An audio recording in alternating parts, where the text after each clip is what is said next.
Thank you, guys. I want to take a moment and thank the two ladies who joined me on the stage. Can you give a round of applause? You are wonderful, amazing, well-spoken, and you're doing incredible things for your community. Win or lose, I am proud to have sat up here with you.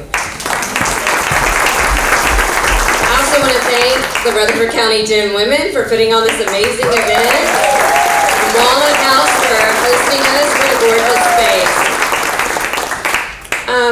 I want to tell you what I've been hearing across our great state. I've been everywhere from Memphis to Bristol, and if you don't know, Memphis to Bristol is further than Memphis to Canada. And I've been back and forth a few times. Here's what people are telling me on the road. I don't want a gilded ballroom. I want groceries I can afford. I don't want a renaming of the Kennedy Center. I want a reimagining of our public schools. I don't want more restrictions on how a woman votes. I want less restrictions on what a woman does with her body. And I don't want warfare abroad. I want health care right here. See, every stop I go, somebody cries in my arms because of how hard life is right now. And I know that unfortunately that pain is motivating. And what we're going to do is we're going to take back Tennessee. We're going to make Tennessee better. And in the process, Democrats, we're going to prove that we're the party of faith, family, and freedom. Because you can't tell me that you're the party of faith when Victoria and I send our kids to school and pray they come home. Amen. You can't tell me that you're the party of family when maternity wards are closing every other day.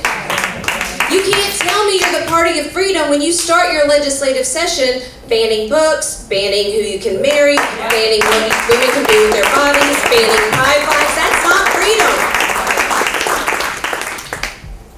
freedom. We can do this together because people are sick of the chaos.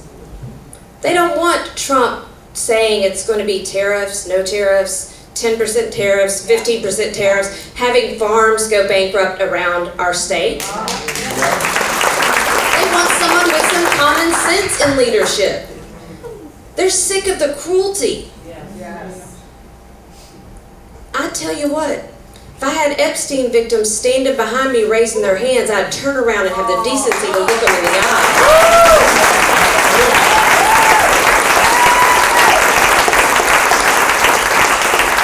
They want a leader with compassion. And more than just a heart, they want a leader with a backbone. They're tired of people kowtowing to dear leader Donald Trump in D.C. and whatever he says. So they want somebody who has the courage to stand up and say, no, you're not sending ICE into my cities. No, you're not sending National Guard troops to my town. Somebody who will fight back. I have been a leader that has fought back my whole career, that has stood up for the Constitution.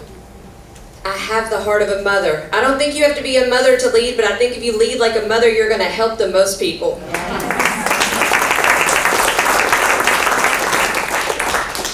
And I want you to know that we can do it.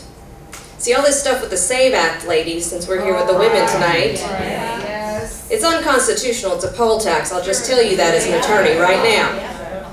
But they're not worried about voter fraud. They're worried about the voters. They're worried about the women voters. They're worried about the Democratic women voters. And they should be. Look at New Jersey, look at Virginia, look at Georgia, look at Mississippi, look at Texas. I could keep going on. Look at Louisiana. We're swinging seats not by 5 points, not by 10 points, but by 20, by 30. Look at what Afton Bain did right here in Ruby Red, Tennessee. She moved every single county blue. Let me give you some math real quick on this governor's race. The last time when Marsha Blackburn ran a statewide election with Gloria Johnson, Gloria got 34% of the vote. At 13, that's 47%. That's neck and neck. And the good news is, Marsha and Trump just keep giving us material, so.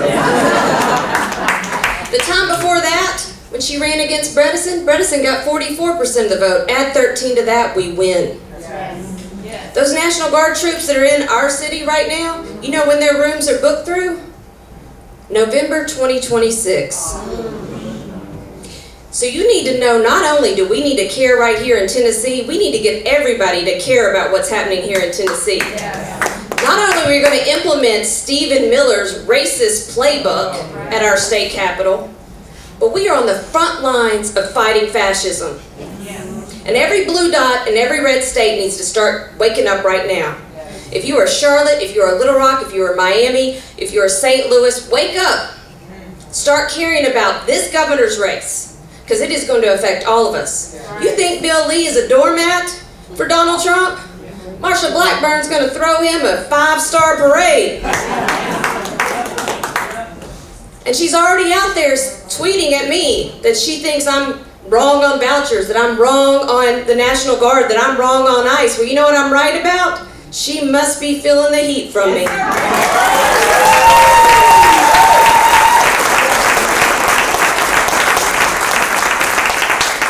We're going to work and we're going to make Tennessee better. We're going to put better leadership in place.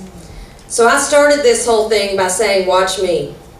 But what I really need to be saying is watch us. So say it, watch us. So when they tell you that I'm an underdog, that there's no way that I can beat Marsha Blackburn, what are you going to say? That's right, because I know y'all are going to write some postcards into those rural voters and make sure they know who I am. When they say there's no way you can do this, you'll never have the money that John Rose or Marsha Blackburn has. Hold on, before you say it. They're right, because I'm not taking APAC money, I'm not taking NRA money, I'm not taking voucher scheme money, I'm not taking big pharma money. When they tell us that there's no way you can win, just like they told little public defender me, who won every damn case, because you don't have the resources of these other people, what are you going to say? That's right, because you're going to make phone calls into everyone you know, and you're going to get them to the polls, because this election is the most important election of your lifetime. And when they tell you, it is. I know we're always like, it's the most important election of your lifetime, but it really is, y'all, this time. When they tell you that this is going to be hard, I hear it every day. This is going to be the hardest thing you ever do. You are going to have an uphill battle. It is going to be rough. They're going to be mean to you. Dr. Atwater's not the only one who's gotten death threats. I've gotten multiple credible death threats that have resulted in multiple arrests. My family and myself are sacrificing. I'm going to ask you to sacrifice too.